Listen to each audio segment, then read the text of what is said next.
So I'm laying on my living room floor and I can't get up and I'm crying. And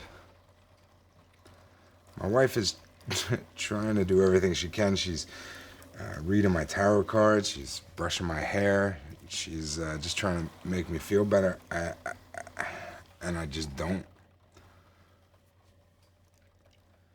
I've been hustling for 20 years, and I've been mostly doing what I've been calling autobiographical first-person narrative, telling stories, just telling stories. And it's time for me to start making a new show, and I don't care. I just don't care about any of it. I don't know what to do. I'm laying there, I'm crying, and I can't. There's like bees in my head, and it's anxiety, and my heart is beating, and it's driving me crazy, and I just don't care. And this is something I've been doing forever, and I just don't care. And what does that even mean? The medium I've been working in is my past.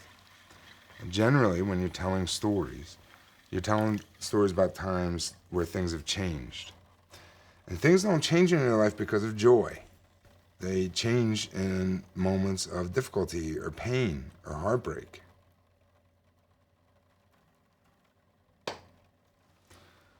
So every time I go back and tell these stories about a different part of my life, I learn from it, and that's great. But the medium that I'm working in is my own pain. And I can't do it anymore. I just can't do it. I don't want to do it anymore. I can do it, I just don't want to do it. I'm trying to write a new show. I thought I was writing a comedy. Turns out it was a psychological horror story about myself.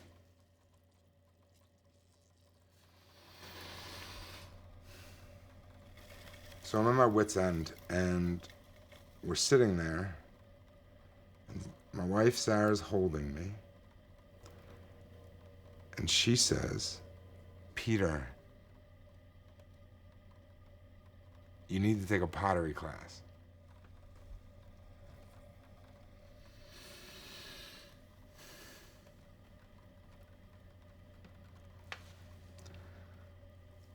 I'm 40 years old. I haven't done anything like that in my life. I maybe played with Play-Doh when I was a little boy, but I've never done anything like that. Besides, like, what would that have to do with anything? I thanked her and I kind of dismissed it. And the next day, at the end of the day, she says, "Have you registered for a pottery class yet?" And I said, "No." She said, "Well, I'm gonna take a shower, and by the time I get out of the shower, I want you registered for a pottery class." I knew she meant business, so I said, "Okay." And she got in the shower, and I went on the computer.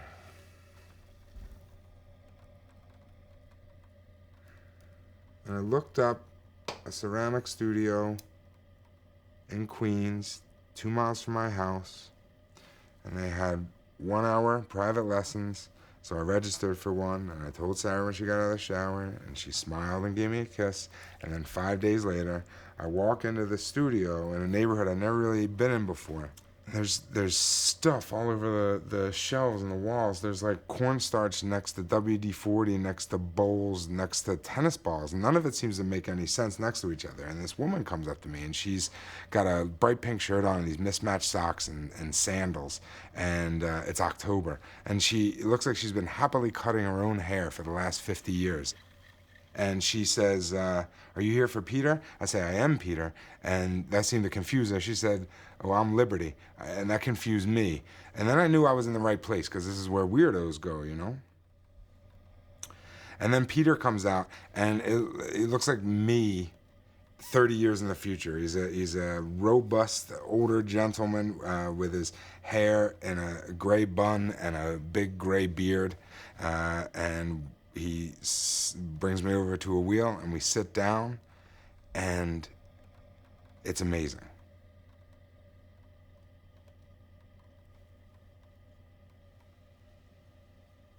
He's telling me how to take the clay and put it on the wheel, and how to be strong with the clay. And he's telling me how to drop the first hole.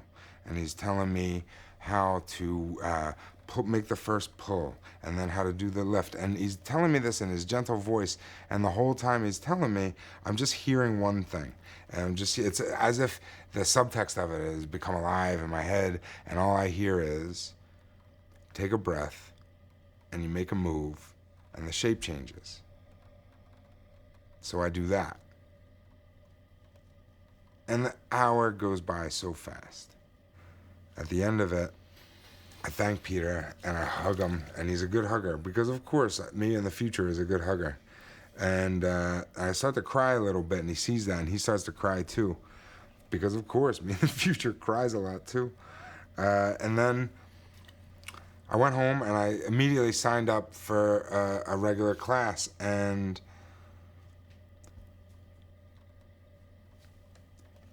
I was lucky enough that I could kind of take a break from everything else and just concentrate on this for a while. At 40 years old, I thought I'd done all the new things I was going to do. The rest of my life was just going to be a remix of all these other things that I'd done before, but I was wrong, and I got the opportunity to do something brand new in a brand new medium. And this stuff, I just fell in love with it. It's very different than anything I've ever done, but the medium is the thing. It can be anything. Like, all these people that work at this place, we all start with the same stuff, but like, it all turns into something different. Like, we couldn't make the same thing if we wanted to. It could be anything. That's the medium. It's infinite. And I can make things now for who I think I am, instead of who I was when things were hard. I can make things for who I wish I will be in the future. I can honor the person that I was while, being strong for the person that I want to be. And all I gotta do is take a breath and make a movement, and the shape changes.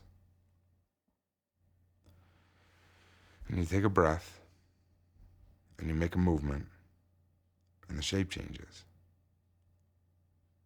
And you take a breath, and you make a move, and the shape changes.